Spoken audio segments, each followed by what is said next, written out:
Macabra Chronicle, Episode 3. Introduction. Welcome back to Macabra Chronicle, where we delve into the unsettling corners of history.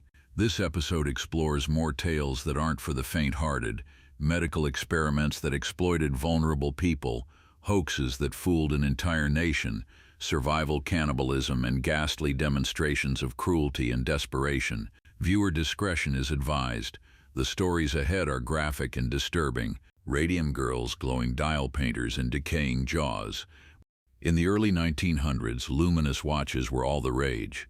Watchmakers hired young women to paint numbers on clock faces with radium-based paint to keep their brushes sharp. Supervisors encouraged them to draw the bristles to a fine point with their lips.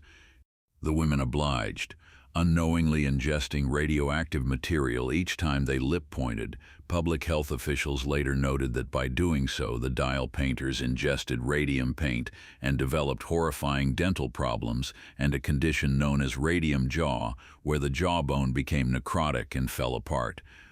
After 1926, when the dangers of radium exposure were recognized, companies finally stopped instructing workers to point their brushes with their mouths. But it was too late for many. The women suffered aplastic anemia, necrosis of the jaw, and bone cancers. Their lawsuits eventually helped establish worker safety regulations and led to stricter controls on radioactive materials. The tragedy of the Radium Girls stands as a grim reminder of how easily profit can trump human life when science is poorly understood and corporations refuse to listen. Their lawsuits eventually helped establish worker safety regulations and led to stricter controls on radioactive materials. The tragedy of the Radium Girls stands as a grim reminder of how easily profit can trump human life when science is poorly understood and corporations refuse to listen. Mary Toft, the woman who gave birth to rabbits. In 1726, a poor English servant named Mary Toft convinced physicians that she was giving birth to rabbits. Midwives and surgeons delivered pieces of rabbit and other animal parts from her body, and the spectacle attracted crowds. For months, Mary insisted that she had been impregnated by a supernatural force. Physicians argued over whether she was producing monsters, and even the king's own surgeon examined her. Under threat of exploratory surgery, Toft finally confessed on 7 December 1726 that she had manually inserted dead rabbits into her vagina and feigned labor. She was charged with being a notorious and vile cheat, imprisoned and exhibited to paying crowds before being quietly released. The scandal humiliated the medical profession and remains a cautionary tale about gullibility and the desire for marvels. It also illustrates how women's bodies were used for spectacle in early modern England, a theme that resurfaces throughout this episode. The Minionette, survival cannibalism and the custom of the sea. In 1884, 4 English sailors set out to deliver a small yacht, the Minionette, from England to Australia. A storm swamped their boat in the South Atlantic, leaving them adrift in a dinghy with little food or fresh water. For 19 days, they subsisted on a turtle, turnips, and their own urine. When the supplies ran out, Captain Tom Dudley raised the grim topic of the custom of the sea, a tradition among sailors that if no bodies were available to eat, lots would be drawn and one person killed to feed the others. In this case, there was no lottery.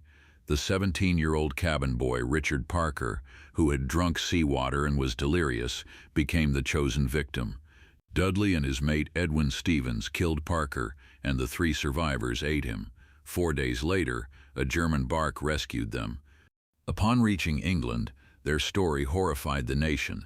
A contemporary account recorded that after 19 days at sea, the crew cast lots as to who should be killed to afford the others sustenance. It fell to the lot of a boy named Parker to be sacrificed, and he was accordingly killed and eaten.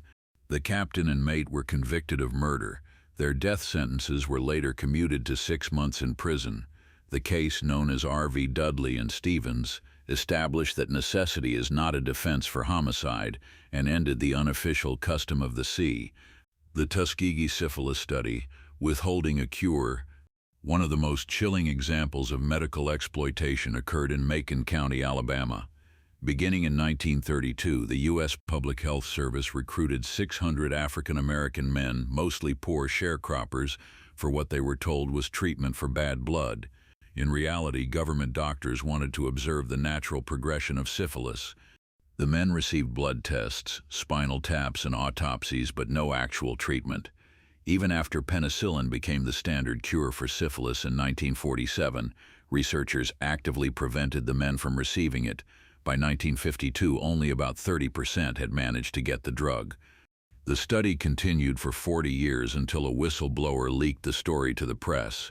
By the time the experiment ended in 1972, 128 participants had died of syphilis or its complications, 40 of their wives had been infected, and 19 of their children were born with congenital syphilis. The revelations caused national outrage and led to the National Research Act of 1974, which requires informed consent and oversight by institutional review boards. The Tuskegee study is a stark reminder of how racism and pseudoscience can converge to justify gross violations of human rights. Icepick Lobotomies, Dr. Freeman's Roadshow. Psychiatrist Walter Freeman believed that mental illness resulted from overactive emotions. Seeking a quick cure, he refined the transorbital lobotomy, sometimes called the Icepick lobotomy. After sedating patients with electroconvulsive shock, Freeman would insert a slender instrument through the patient's eye socket and sever connections between the frontal lobes. He did not need a surgical suite. He could operate in his office. On January 17, 1946, he performed the first transorbital lobotomy in Washington, D.C., and soon became the procedure's most ardent missionary. Freeman traveled around the United States in a camper van, performing lobotomies at an almost frenzied pace, sometimes logging more than 24 operations in a single day. By the time antipsychotic drugs like Thorazine were introduced, he had performed about 2,500 transorbital lobotomies in 23 states. Hundreds of other physicians followed his lead, and tens of thousands of patients underwent psychosurgery. Many were left with severe cognitive impairments, seizures, or emotional flatness. Freeman's legacy is a cautionary tale about unchecked medical experimentation and the dangers of seeking quick fixes for complex conditions. Benga was a Moody man from Central Africa. In 1904, a former missionary named Samuel Phillips Verner brought him to the St. Louis World's Fair, where he and other Africans were displayed as anthropological exhibits. 2 years later, Verner placed Benga in the Bronx Zoo's monkey house, ostensibly to care for animals. Benga, caged in the Bronx Zoo. When a sign announced the African pygmy, Benga, exhibited each afternoon, he became the zoo's most popular attraction. Crowds of visitors jeered while Benga shared a cage with an orangutan, chimpanzees, and a parrot. The exhibition drew tens of thousands of spectators and outraged black ministers who decried it as a dehumanizing spectacle. Under pressure from African-American clergy and the press, the zoo closed the exhibit late in September 1906. Benga was sent to an orphanage and later moved to Lynchburg, Virginia, where he attended a theological seminary.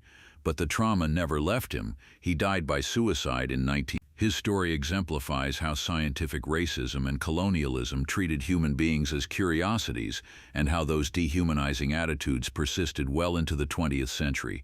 The tale of Tarrare reads like Gothic fiction. Born in France around 1772, he possessed an insatiable appetite. Soldiers found him in a gutter in the 1790s, scooping garbage into his mouth.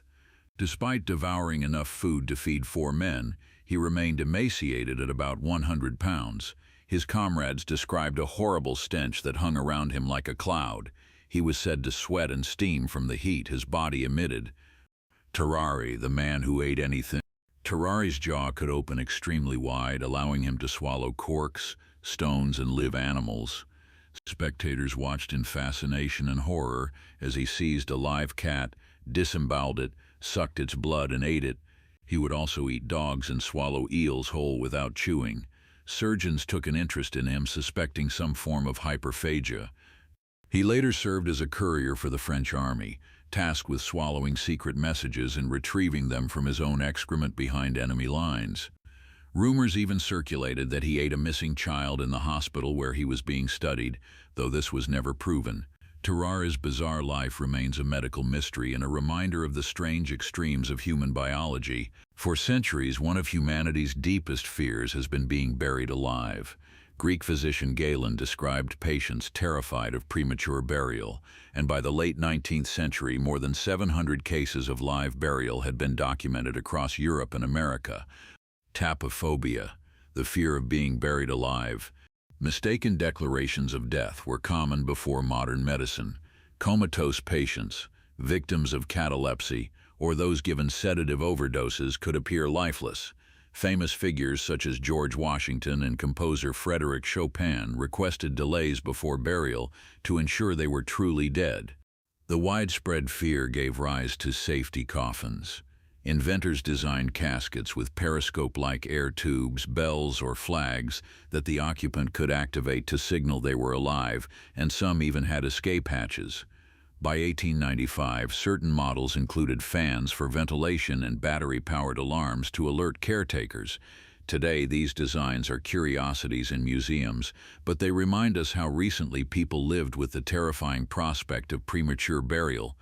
The dancing plague of 1580.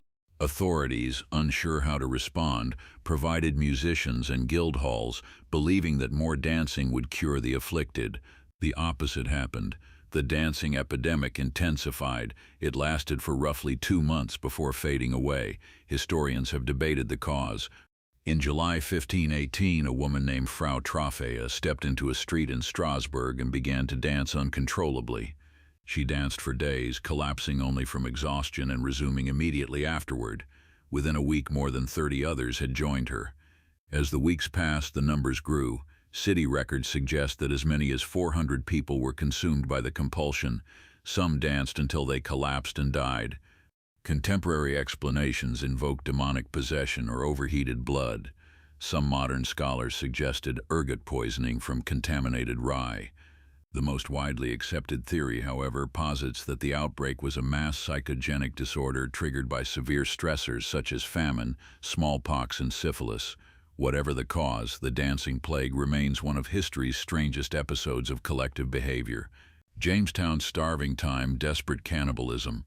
During the winter of 1609-1610, the English colony at Jamestown faced extreme starvation. Drought, hostile relations with indigenous peoples, and a lost supply ship left colonists desperate. Archaeologists have found bones of dogs, cats, and horses consumed during this so-called starving time. In 2013, researchers unearthed the partial skeleton of a 14-year-old girl, dubbed Jane, and forensic analysis revealed shallow chop marks on her skull and jaw, indicating that she was dismembered and cannibalized. Smithsonian anthropologist Douglas Owsley described multiple tentative cuts to the forehead followed by deeper blows that split the cranium and knife marks used to remove flesh. Historical accounts corroborate this grim picture. In a letter written in 1625, colony president George Percy recalled that starving settlers ate dogs, rats, and even their boots, and then turned to digging up corpses and licking up the blood which had the fallen from their weak fellows. The Jamestown cannibalism evidence underscores how colonial ventures were built upon unimaginable suffering and desperation. Conclusion: history is not just a chronicle of triumphs and progress. It is also a record of exploitation, cruelty, superstition, and desperation. The stories in this episode, from glowing dial painters whose jaws crumbled away, to a woman stuffing rabbits into her body for fame, to sailors killing a teenager to survive, to governments and doctors who used people as experimental subjects, reveal how thin the veneer of civilization can be. We see how fear of death inspired elaborate coffins with alarm bells, how religious and social stressors produced dance-induced hysteria, and how starvation drove colonists to eat the dead. As you reflect on these tales, consider what they reveal about human nature: the capacity for cruelty, the power of belief, the hazards of unchecked authority, and the will to survive at any cost. We hope these unsettling narratives not only shock but also provoke thought about ethics, empathy, and the responsibilities we bear when science, survival, and morality collide.